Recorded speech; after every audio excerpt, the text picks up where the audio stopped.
Gloria al Señor, gloria a Dios, aleluya. Bendito el nombre del Señor, alabado y bendecido sea el Señor Jesucristo, el Dios y Padre del Señor Jesucristo y el Espíritu Santo del Señor. Dios bendiga a la amable audiencia de Bellavista Estéreo 103.6 FM y nuestro hermano John Jairo Gámez en la parte técnica en esta mañana, como es de costumbre. Tu hermano en Cristo, Blas Pesotti, te saluda. Invito a los hermanos a ir a la palabra del Señor en esta mañana y vamos a leer el pasaje escritural. Hechos capítulo 23. Hoy vamos a concluir el tema de Pablo, del complot, y vamos a iniciar un nuevo tema en el mismo programa, al final del programa, en la segunda parte. Yo les invito a leer conmigo Hechos capítulo 23, versículo 16 hasta el versículo 22. Dice la palabra del Señor en el nombre del Padre, del Hijo y del Espíritu Santo. Amén. Mas el hijo de la hermana de Pablo, oyendo hablar de la celada, fue y entró en la fortaleza y dio aviso a Pablo. Pablo, llamando a uno de los centuriones, dijo: lleva a este joven ante el tribuno, porque tiene cierto aviso que darle. Él entonces, tomándole, le llevó al tribuno y dijo: el preso Pablo me llamó y me rogó que trajese ante ti a este joven, que tiene algo que hablarte. El tribuno, tomándole de la mano y retirándose aparte, le preguntó: ¿qué es lo que tienes que decirme? Él le dijo: los judíos han convenido en rogarte que mañana lleves a Pablo ante el concilio, como que van a inquirir alguna cosa más cierta acerca de él. Pero tú no les creas, porque más de 40 hombres de ellos le acechan, los cuales se han juramentado bajo maldición a no comer ni beber hasta que le hayan dado muerte. Y ahora están listos esperando tu promesa. Entonces el tribuno despidió al joven, mandándole que a nadie dijese que le había dado aviso de esto. Y llamando a 2 centuriones, mandó que preparasen para la hora tercera de la noche 200 soldados, 70 jinetes y 200 lanceros, para que fuesen hasta Cesarea, y que preparasen cabalgaduras en que, poniendo a Pablo, le llevasen en salvo a Félix el gobernador. Dios bendiga su digna palabra y poderosa palabra, digna de ser oída, estudiada, creída y obedecida. Padre amado, Señor, te doy gracias en esta mañana, porque tú vives, es que nosotros vivimos. Gracias porque esta palabra también es viva, porque el mismo Espíritu que nos da vida a los creyentes, a la iglesia de Cristo, es el mismo Espíritu que le da vida a esta palabra. Señor, te damos gracias, Padre, porque para siempre es tu misericordia. Coloco esta enseñanza de hoy en tus manos, Padre amado, que seas tú dando la sazón, impartiendo la gracia y la sabiduría en ella, para que en realidad ella fortalezca nuestras vidas espirituales y nos haga crecer en la gracia, en la fe y en el conocimiento de Dios. En Cristo Jesús te lo pido, Padre, y te doy gracias, Señor. Gracias, oh Dios del cielo. Gracias, Padre. Gracias, Cristo. Gracias, Espíritu Santo. Amén y amén. Gloria al Señor. Aleluya. Bendito Dios para siempre. Bueno, mi amado, como le dije, hoy la mitad o un poco más de la mitad tal vez del programa inicialmente va a versar sobre la terminación del tema el complot contra Pablo. Hoy pues la cuarta parte, y ya en la segunda parte del programa voy a iniciar un nuevo tema. Pablo es enviado a Félix el gobernador. Primera parte. Aleluya, gloria al Señor. Bueno, rápidamente, usted sabe el recuento de la temática del argumento que he tratado ya en 3 programas anteriores, el complot contra Pablo. Pues recordarle, amado, que los versículos 11 al, bendito sea el Señor, al 22, que tratan de este complot, pues los desmenuzamos en 4 programas prácticamente, incluyendo el de hoy, donde el primer programa versó sobre la preparación que Dios da a Pablo para el complot mediante una visión que Cristo le dio al apóstol. Eso pues en el verso 11. En el segundo programa vimos el complot mismo, estudiamos allí el complot en los 4 versos del 12 al 15. Y en el tercer programa, el programa previo, inmediatamente anterior, comencé lo que es el descubrimiento del complot, de la celada, de la trampa que le tendieron estos judíos protervos, perversos, a Pablo para matarlo. Y pues está contenida ese descubrimiento del complot en los versos 16 al 22. Había dicho en el programa anterior, comenzando este descubrimiento, esta enseñanza del descubrimiento que Dios hizo de esta trampa contra la vida del apóstol, con el fin de librar a su siervo, gloria al nombre del Señor.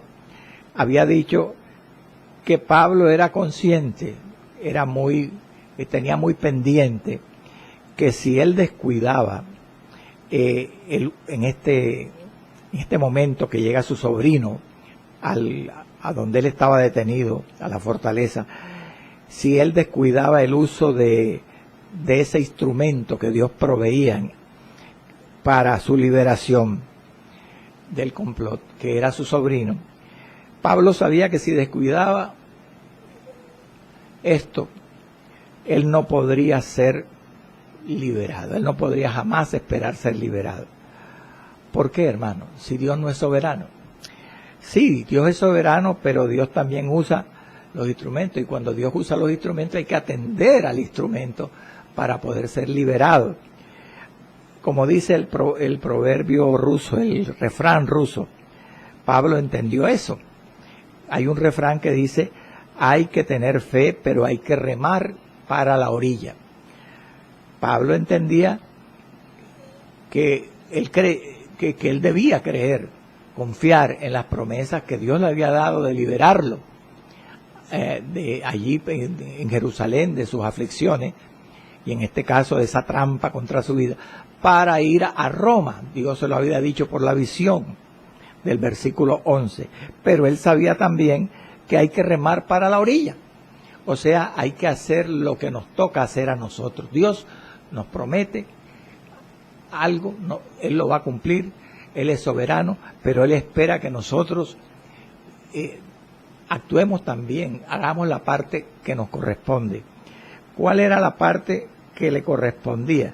Pues el apóstol debía usar ese instrumento que Dios proveía a su sobrino, y por lo tanto debía poner en contacto, en comunicación a su sobrino con el tribuno, que era la autoridad que podía impedir que ese complot sucediera contra su vida.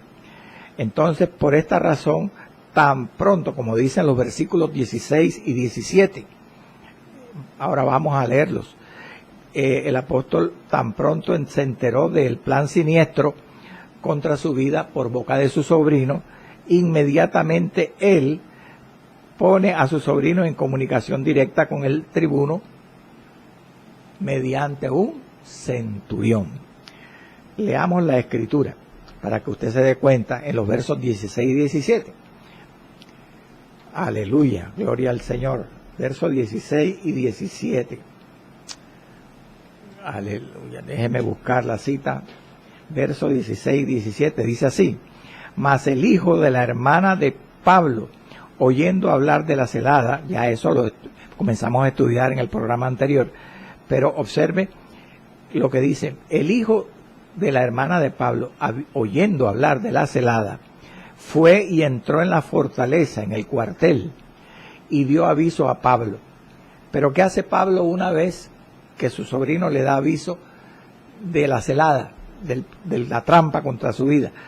Verso 17, lo que le estoy diciendo: Pablo, llamando entonces a uno de los centuriones, le dijo: lleva a este joven, a este muchacho, dice otra versión bíblica, ante el tribuno, porque tiene cierto aviso que darle.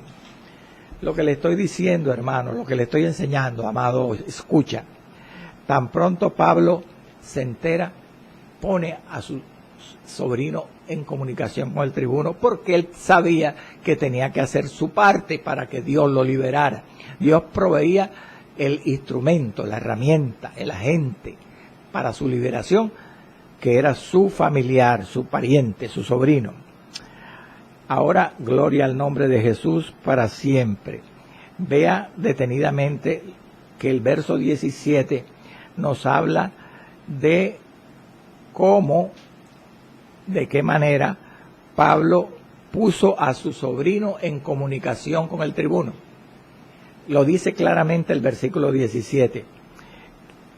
Pablo, llamando, vuelvo a leerlo, a uno de los centuriones, dijo al centurión, por supuesto: lleva a este joven ante el tribuno, porque tiene cierto aviso que darle.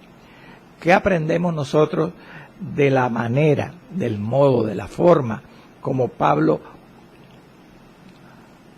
envía a su sobrino y lo pone en comunicación con el oficial romano, el tribuno? Pues dos cosas. Observe bien. Primero, él lo hace conforme a las costumbres de la época. Amén. De aquellos días. Y segundo, lo hace prudentemente. Veamos. Lo hace conforme a las costumbres de aquellos días. ¿Por qué? Porque él se dirige al tribuno a través, que era un comandante superior al centurión, un oficial romano superior al centurión. Lo hace mediante el oficial de menor rango. Llama al centurión, que eran los que estaban cerca de él, habían dos centuriones, pero llamó a uno de ellos, y a través de ese oficial de menor rango le mandó la razón al oficial de mayor rango. Él no hace lo que uno podría pensar que también podría haber hecho Pablo: decirle al centurión: óigame, señor centurión, por favor vaya al tribuno y dígale que venga acá, que le tengo que decir algo. Gloria al Señor. No, él no hace así. Él hace como era la regla de aquellos días para comunicarle un aviso a un superior romano a través de un oficial de menor rango. Amén. Aquí notamos que Pablo, otra cosa muy interesante que ya lo dije en el programa anterior, que siendo Pablo un residente romano, un ciudadano romano, vemos en este versículo que Pablo no le dice al centurión: ten la amabilidad, centurión, de decirle esto a tu superior, al tribuno. ten la amabilidad de llevar a mi sobrino allá, a donde el tribuno. No, ni le dice tampoco, ¿podrás llevarlo? ¿Será que tú lo llevas? No, él le dice, lleva, da una orden. Lo que nos hace notar, en este pasaje nos enseña, la relación de confianza que existía entre el apóstol con el centurión. Y esa misma relación de confianza la vemos en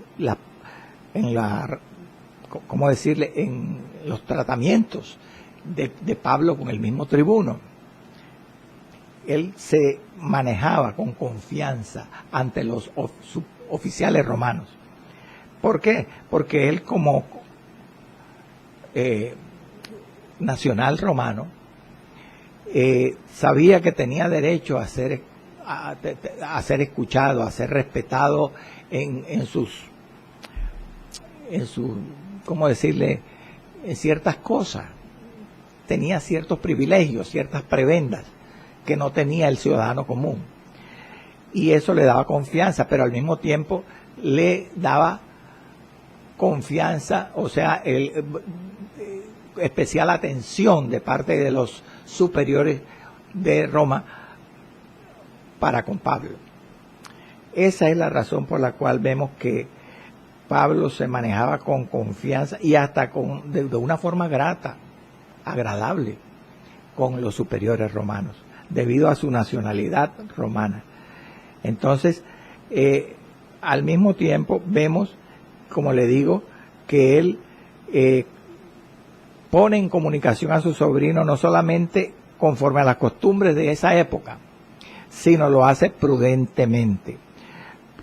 ¿Cómo así?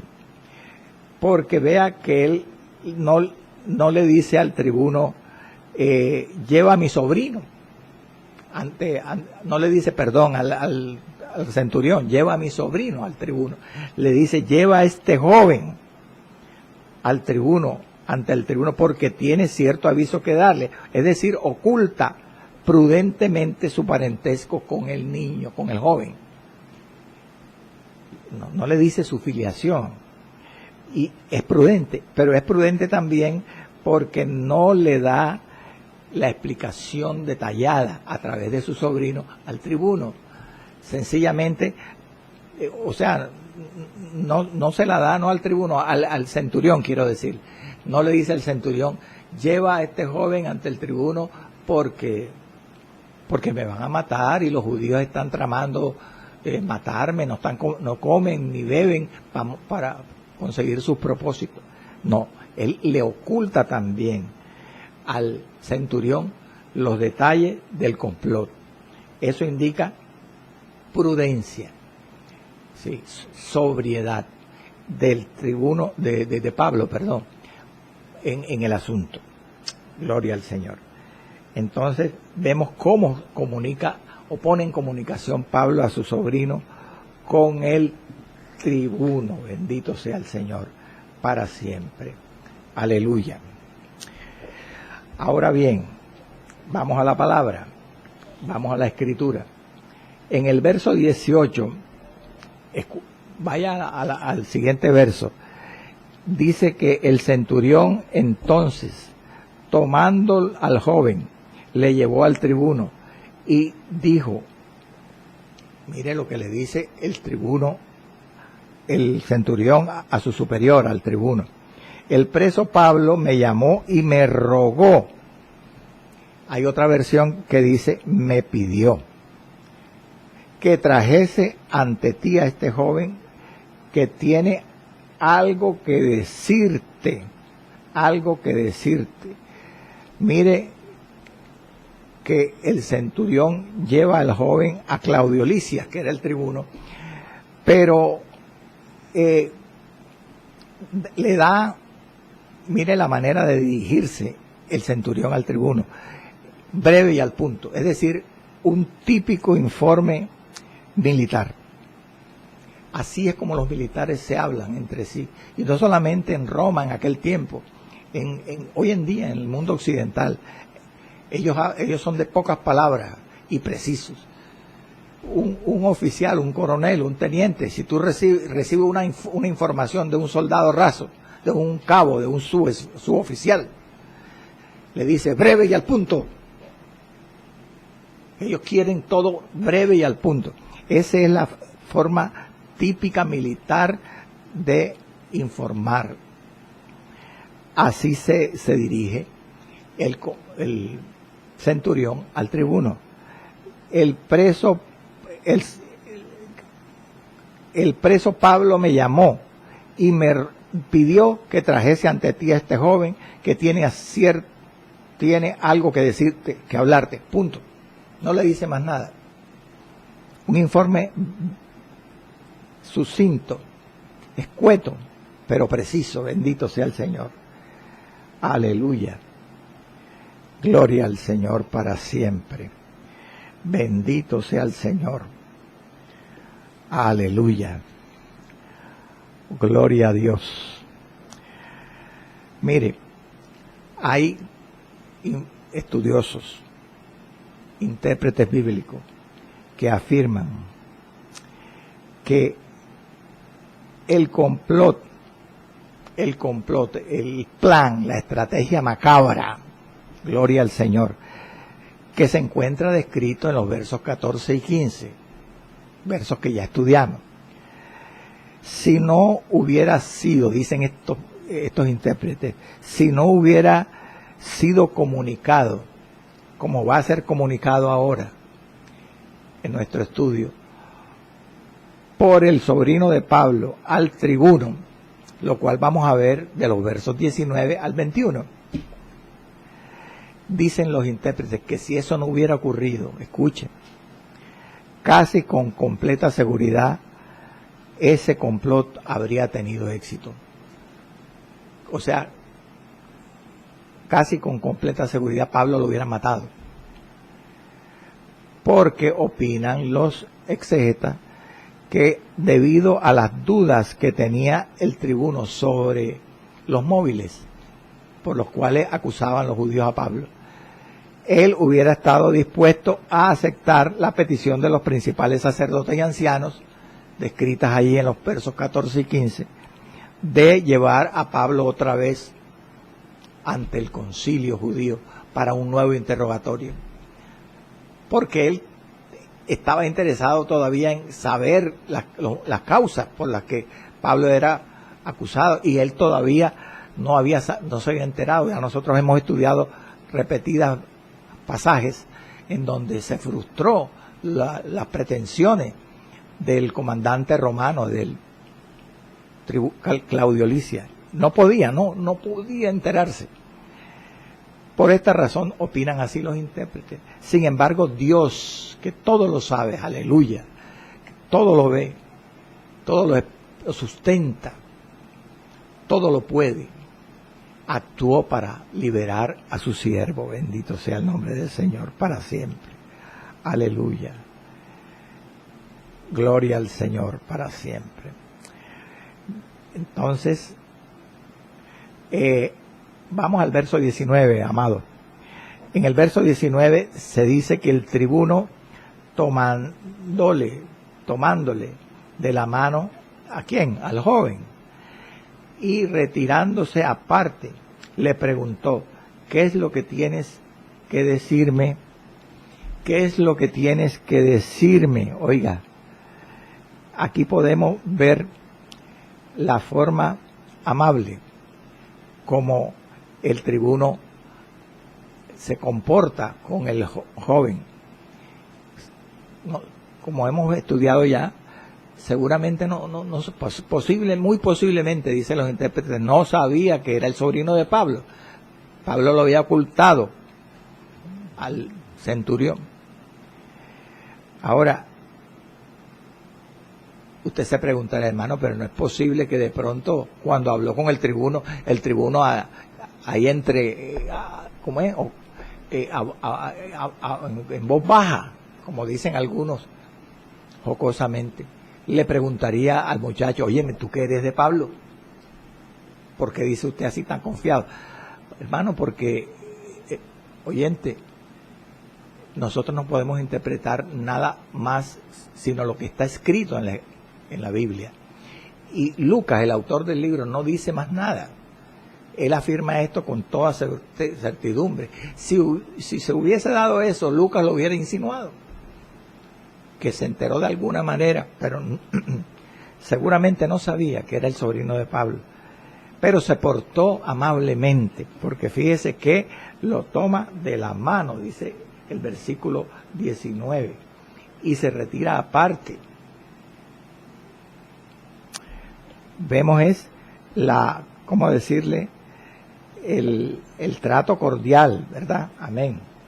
¿Y qué edad tenía este joven, este sobrino de Pablo? Bueno, hay algunos estudiosos que preguntan esto porque aquí habla de joven. Hay otra Biblia que habla de muchacho. Entonces, la verdad es que no lo dice el texto bíblico. Sin embargo, debemos deducir, inferir las cosas de acuerdo con lo que dice la Biblia. La Biblia dice, lo que afirma es que era hijo de la hermana de Pablo, verso 16. Y afirma en los versos 17 y 18 que era un joven. Nada más. Otra cosa que podemos usar para deducir es la palabra griega que emplea el texto original para joven. Es la palabra neanias. Esa palabra griega, neanias, que significa joven, es el mismo término que usa el autor del libro de los Hechos para referirse a Pablo en el versículo 58 del capítulo 7, cuando era el perseguidor Saulo, antes de convertirse a Cristo, y ayudó en aquella ocasión a la muerte de Esteban. Entonces, esa palabra, dicen los estudiosos, posiblemente se refiera a un joven adolescente o preadolescente de más o menos unos 20 años, neanias en griego. Pero surge un inconveniente para considerar esto, que era un adolescente o preadolescente, y es la forma como se comporta precisamente que estamos estudiando en este versículo 19, el tribuno con este aparente preadolescente o adolescente. Lo toma de la mano y se retira aparte. Entonces dicen los estudiosos que difícilmente un oficial romano iba a tomar de la mano a un preadolescente o un adolescente. Parece que fuera como un niño. Entonces, debido a eso, a esa falta de correspondencia, de sentido común, a ese problema de sentido común, algunos intérpretes han afirmado que aquí la palabra lo tomó de la mano, la frase esa, no se refiere textualmente, literalmente, a que el tribuno le cogió la mano al muchacho, al joven, sino que, según estos intérpretes, aquí Lucas habla en un lenguaje figurado, para indicar nada más que el tribuno, ¿cómo decirle?, trató en una forma muy directa y personal al muchacho, que lo guió a ¿cómo decirle?, a un lugar reservado para tener un diálogo, una entrevista en privado y sin interrupciones. En otras palabras, decir que lo llevó de la mano indicaría que lo llevó en una forma muy precisa a algún lugar reservado para hablar con él. O sea, una interpretación de la frase no literal, sino figurada. Amén, hermano. Y eso está más de acuerdo con Ahora, el problema está en que si consideramos el lenguaje figurado aquí, entonces la palabra neanias, que es un adolescente, bueno, sí, podría acoplarse, ¿verdad? Gloria al nombre del Señor. El resto se los dejo a su entendimiento. Yo pues le enseño la Escritura, el sentido de la Escritura. Amén. Vamos al verso 20 y 21. Aleluya, gloria al Señor. Dice que una vez están solos el tribuno y el sobrino de Pablo, él le dijo, el sujeto aquí del verso 20 es el sobrino de Pablo, y le dijo a quién, al tribuno: los judíos han convenido en rogarte. ¿Cuáles judíos? Los principales sacerdotes y los ancianos del Sanedrín. Han convenido, o sea, se han puesto de acuerdo en rogarte que mañana lleves a Pablo ante el concilio, como que van a inquirir, van a averiguar alguna cosa más cierta acerca de él. Esto lo que se interpreta es que los judíos iban a pedirle al tribuno que llevara a Pablo otra vez al concilio para un segundo interrogatorio, como ya le he explicado antes, como que van a inquirir una cosa más cierta acerca de él, o sea, como van a averiguar algo más sobre Pablo. Un segundo interrogatorio. Y sigue diciendo el joven al tribuno, versículo 21, pero tú, le dice al tribuno, no les creas, porque más de 40 hombres de ellos le acechan, los cuales se han juramentado bajo maldición a no comer ni beber hasta que le hayan dado muerte, y ahora están listos esperando tu promesa. ¿Qué quiere decir eso, hermano? Esperando tu palabra, esperando tu respuesta a la propuesta que ellos te vienen a pedir, o sea, a pedir, sí. Gloria al Señor para siempre. Aleluya. Bendito sea el Señor. El informe, mire, la palabra es precisa, hermano. El informe, bendito sea el Señor, perdón, de los versos 20 y 21, que le da el joven al tribuno, es bien preciso, porque si tú lo comparas, este informe, de los versos 19, desde el 19, versos 20 y 21, lo comparas con los versículos 14 y 15, en donde está la trampa, el plan completo, cuando los judíos lo hicieron. Usted se da cuenta que es exacto. El informe que le da el joven al tribuno es exactamente el original, el que planearon los perversos judíos. Pero cuando el joven, en los versos 20 y 21, le da el informe al tribuno, y usted compara con el verso 14 y 15, cuando lo planearon los judíos perversos, el joven le cuenta al tribuno el plan invertido. O sea,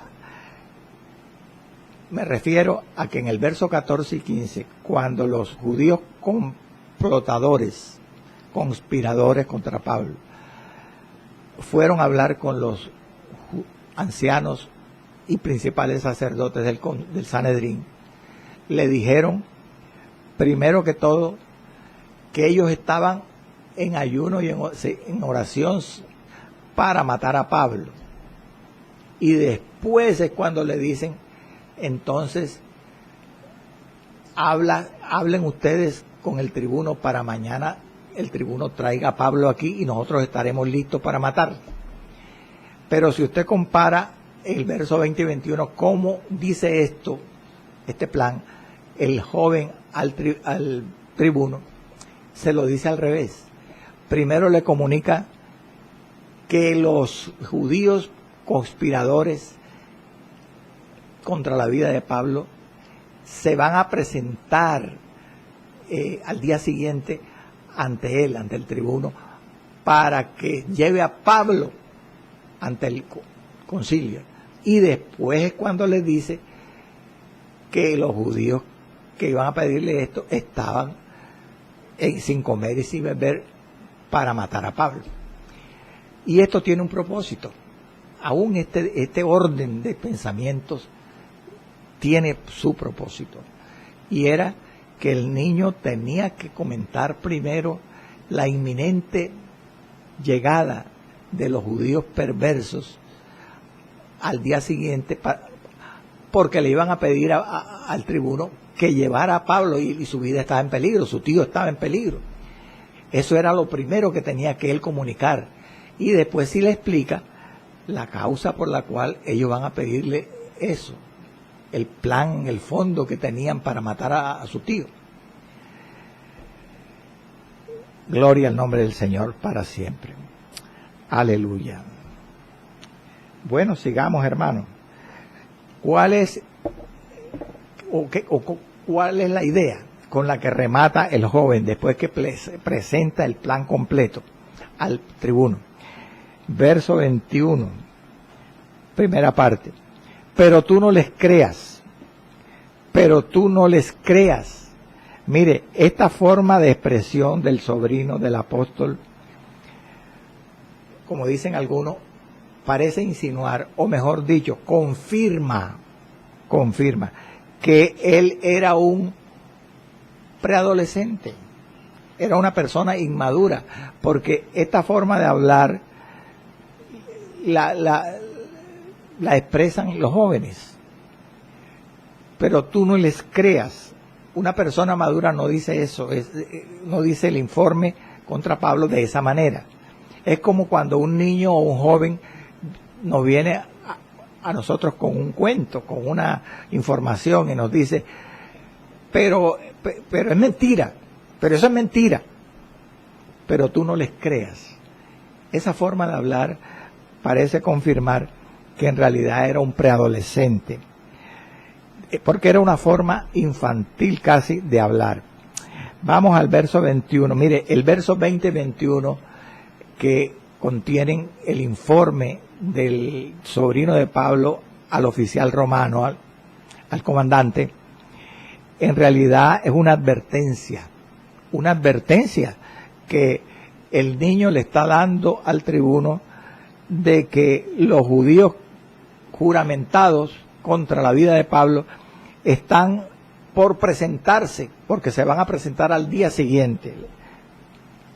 Es una advertencia de la inminencia, de lo cerca que estaba esta propuesta, para que el tribuno, pues lógicamente, actuara rápido y le buscara una solución al problema y salvara a su tío. Vamos al verso 22. Mire qué responde el tribuno al final, al joven.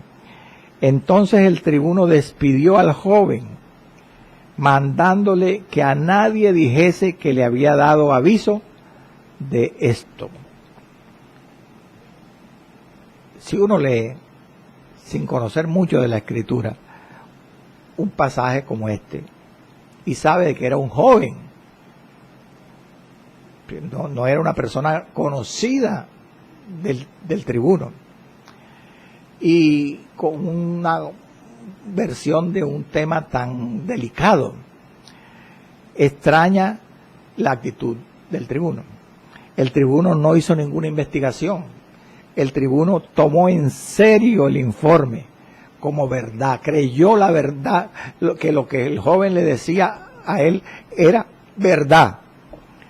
Tal vez, como opinan los eruditos escriturales, el tribuno, sin ser cristiano, percibió la sinceridad del joven y dio por un hecho la versión que él le daba.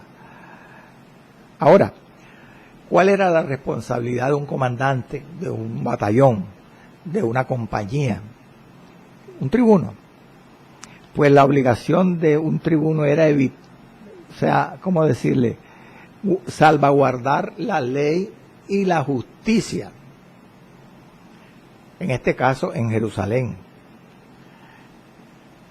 La ley y la justicia, es decir, tenía que actuar rápidamente para evitar el plan contra Pablo, que era un acto de injusticia, una crasa injusticia. Matarlo, conjurarse para matarlo, siendo inocente. Y otra cosa que tenía que solucionar el tribuno rápidamente era evitar una agitación o un acto de violencia, un derramamiento de sangre en Jerusalén. Es decir, guardar la paz.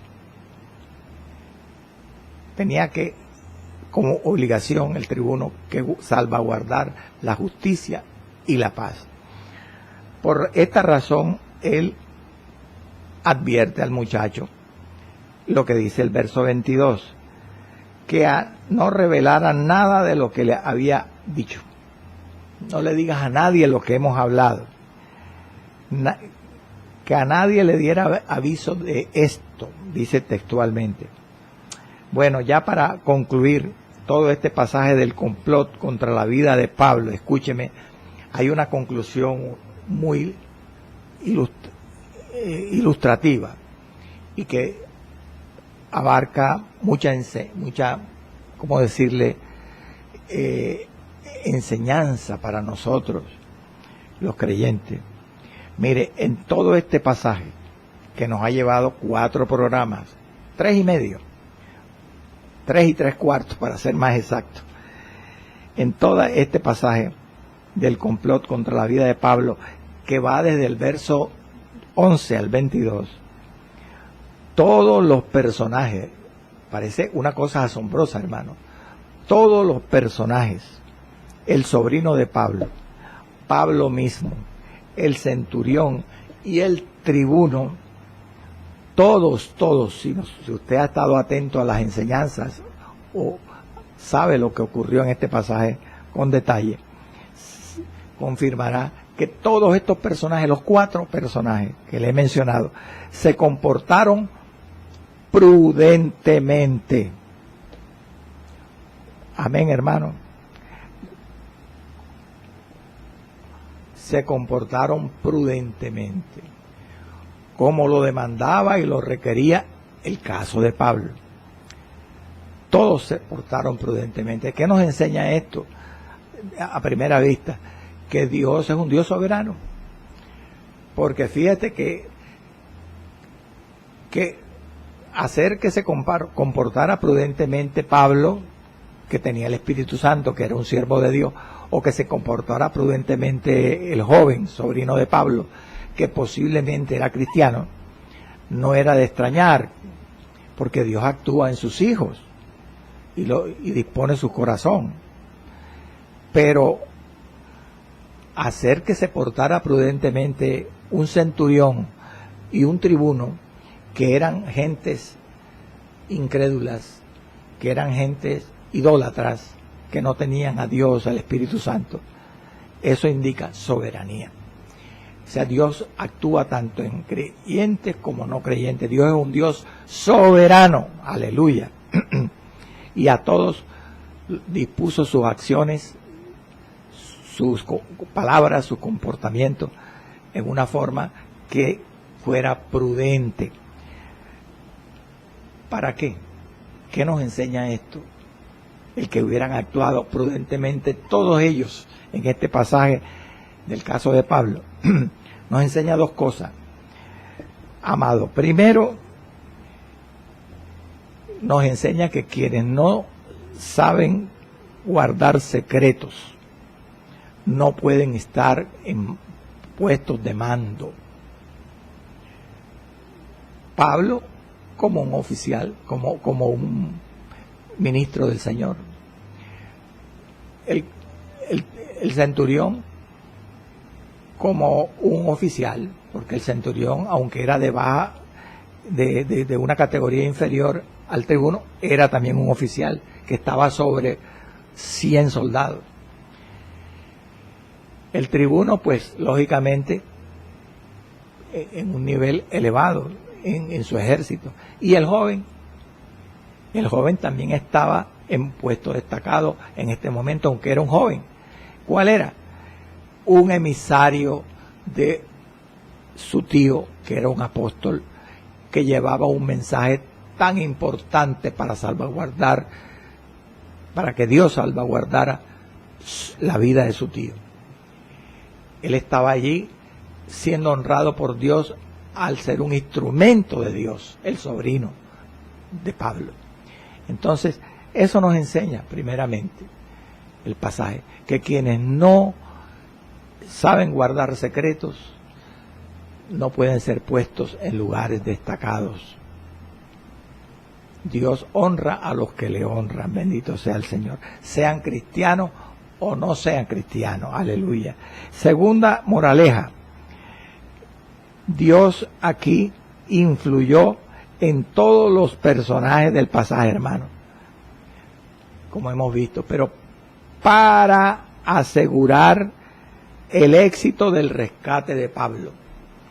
Dios tenía un propósito, por eso actuó en el tribuno, en el centurión, y los hizo actuar prudentemente, hablar prudentemente, en el joven, porque Dios tenía el propósito de liberar a su siervo Pablo, y él necesitaba que este caso terminara con la liberación del apóstol, porque como ya hemos estudiado, lo más seguro es que si el joven no le hubiera comunicado esto al tribuno, el tribuno hubiera llevado a Pablo ante el concilio y la chusma hubiera matado al apóstol.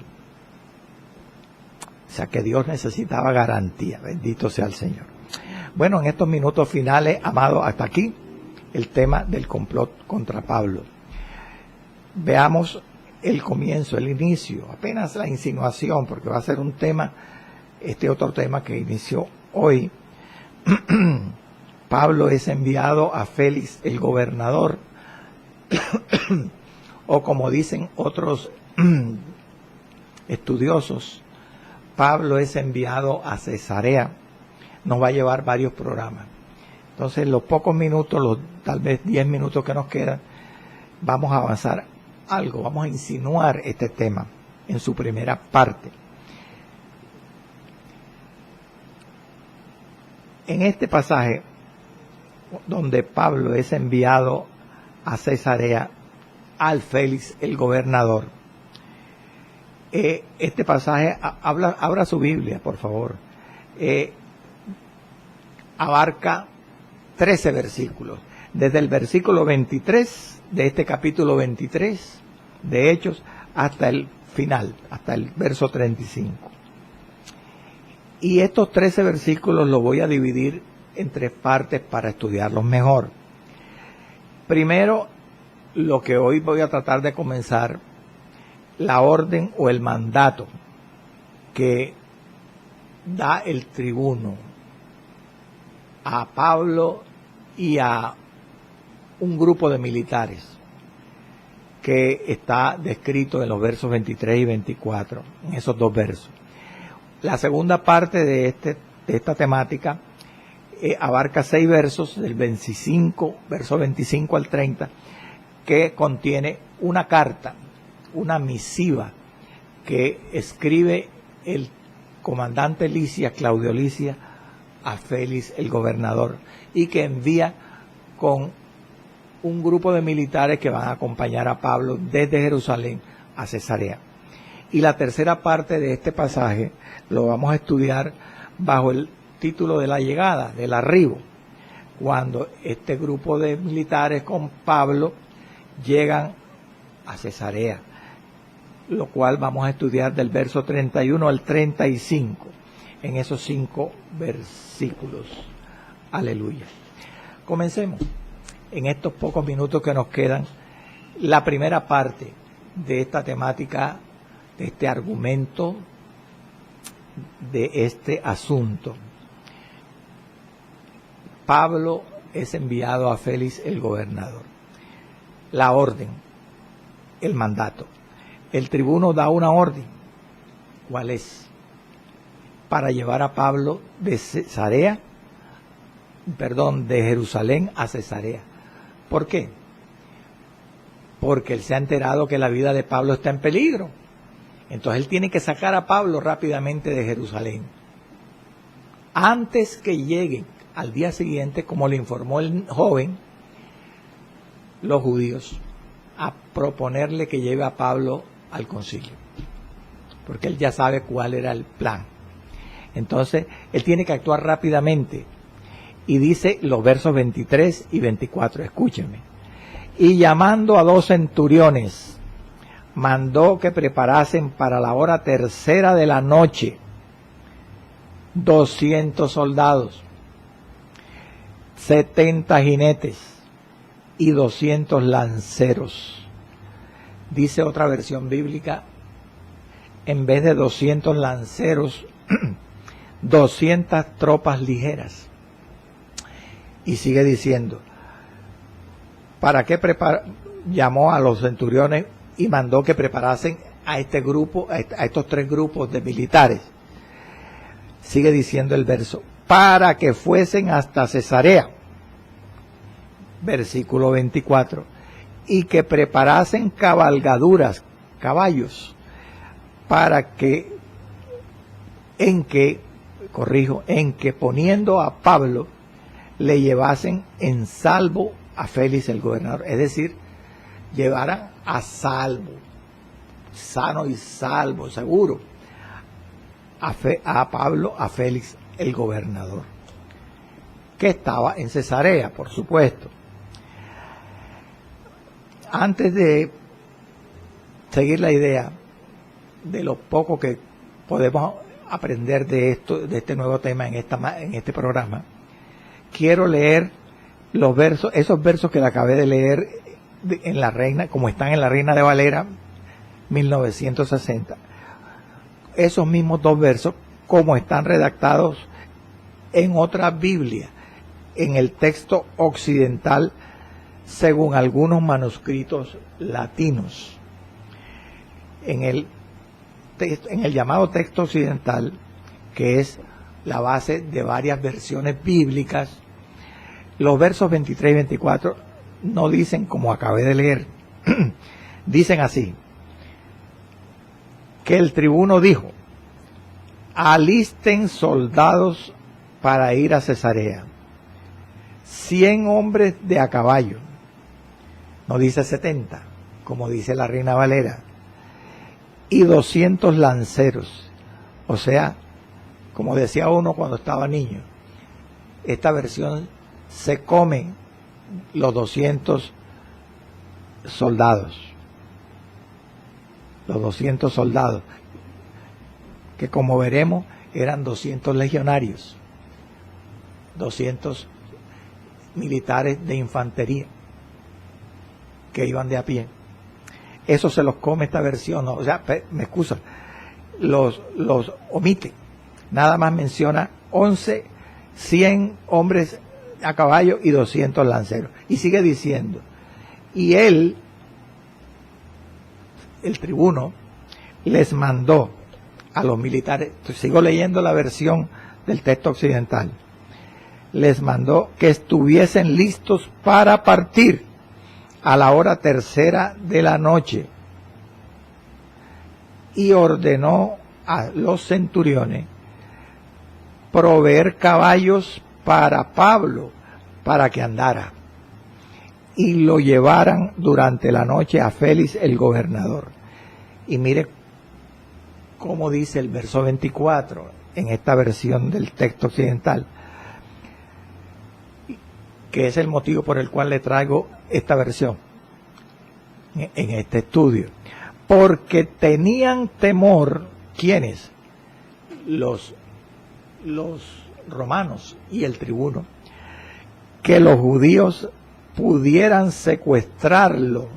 ¿A quién? A Pablo, y matarlo, y después él, el tribuno, podría ser acusado de haberlo permitido por dinero, o sea, de haberse dejado sobornar para que lincharan a Pablo. Eso lo dice el texto occidental, pero mire qué diferencia tan grande, y sobre todo qué datos adicionales interesantes para cuando nosotros vamos a estudiar el pasaje. El comandante Claudio Lisias, ¿quién era? Era un oficial romano, subalterno, es decir, sujeto a un superior. ¿Cuál era el superior de este tribuno? El gobernador de Judea, el procurador de Judea, Félix, al cual le envía la carta, o le va a enviar una carta, y va a enviar a Pablo montado en caballo y escoltado por una cantidad de militares, porque tienen que recorrer casi 130 kilómetros en aquel tiempo. ¿Y por qué tiene que ir hasta Cesarea? Para llevarle la supuesta carta que le estoy mencionando, escrita por el tribuno al procurador, a Félix, porque Félix era el procurador de Judea y él residía y oficiaba en Cesarea de Palestina.